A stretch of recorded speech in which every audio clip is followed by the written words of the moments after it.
Assalamualaikum warahmatullahi wabarakatuh.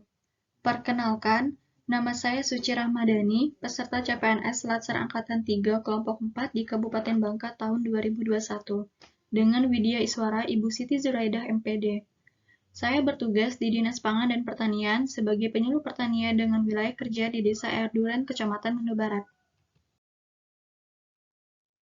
Pada video kali ini, saya akan membuat video learning journey mengenai analisis isu kontemporer dan identifikasi isu yang ada di tempat kerja.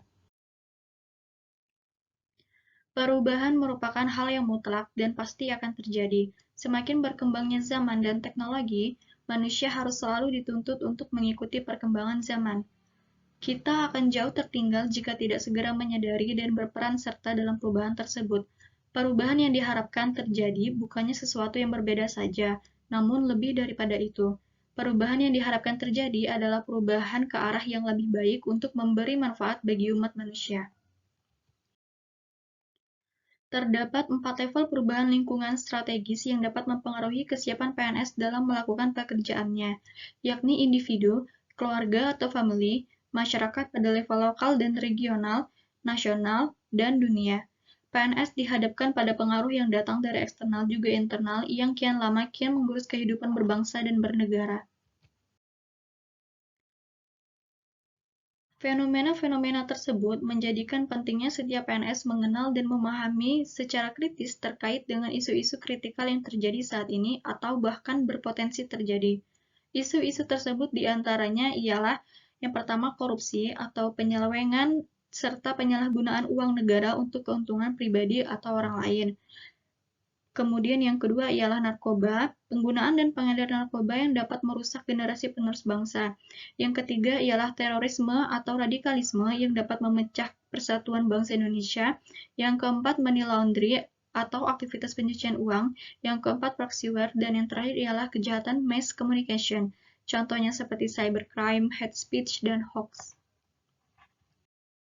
Dari isu tersebut disebut sebagai isu-isu strategis kontemporer.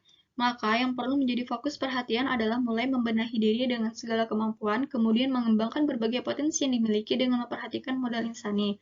Ada 6 komponen dari modal insani. Yang pertama ialah modal intelektual, yaitu sifat inovatif. Yang kedua ialah modal emosional, yaitu kemampuan untuk mengenal dan mengelola emosi diri sendiri. Yang ketiga ialah modal sosial, yaitu jaringan kerjasama atau hubungan antar warga yang dapat mendukung kesuksesan. Kemudian yaitu modal ketabahan, yaitu sikap tabah yang dimiliki dalam menghadapi sifat orang lain yang berbeda dengan kita. Kemudian ialah modal etika atau moral, yaitu kemampuan manusia untuk membedakan mana yang benar dan mana yang salah. Kemudian yang terakhir ialah modal kesehatan, yaitu bebas dari penyakit dan memiliki kekuatan fisik. Isu adalah adanya atau disadarinya suatu fenomena yang dianggap penting atau dapat menjadi menarik perhatian orang banyak, sehingga menjadi bahan yang layak untuk didiskusikan. Isu muncul ketika ada ketidaksesuaian antara pengharapan publik dengan praktek organisasi yang jika diabaikan bisa berdampak merugikan bagi organisasi. Isu kritikal secara umum terbagi ke dalam 3 kelompok berdasarkan tingkat urgensinya. Yang pertama ialah isu saat ini atau current issue, merupakan kelompok isu yang mendapatkan perhatian dan sorotan publik secara luas dan memerlukan penanganan sesegera mungkin dari pengambilan keputusan. Contoh dari current issue yang saat ini terjadi di Indonesia bahkan di seluruh dunia ialah pandemi COVID-19. Yang kedua ialah isu berkembang atau emerging issue, merupakan isu yang perlahan-lahan masuk dan menyebar di ruang publik, dan publik mulai menyadari adanya isu tersebut. Contoh dari emerging issue adalah pro kontra terhadap vaksinasi COVID-19. 3. Isu potensial, yaitu kelompok isu yang belum nampak di ruang publik, namun dapat terindikasi dari beberapa instrumen yang mengidentifikasi adanya kemungkinan merebak isu di masa depan.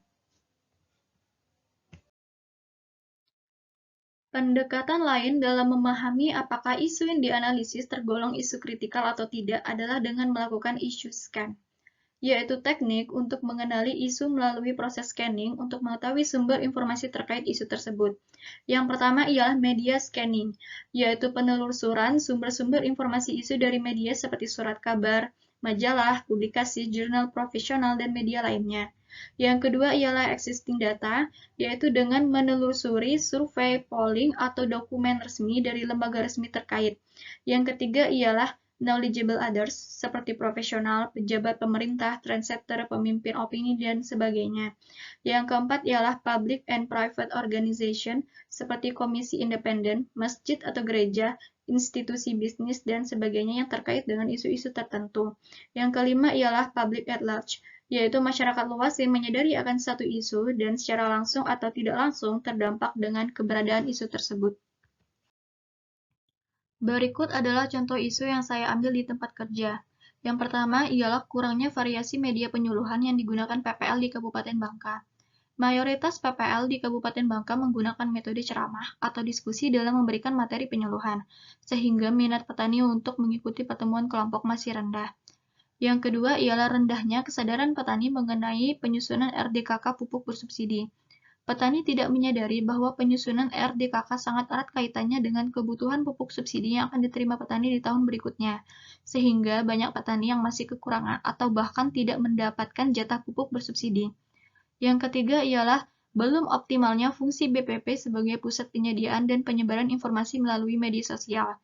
Kurangnya informasi pertanian di kantor BPP dan gapteknya penyuluh dalam menggunakan teknologi informasi, sehingga petani pun kurang mendapatkan informasi mengenai penyuluhan pertanian. Terima kasih sudah menyaksikan video saya. Wassalamualaikum warahmatullahi wabarakatuh.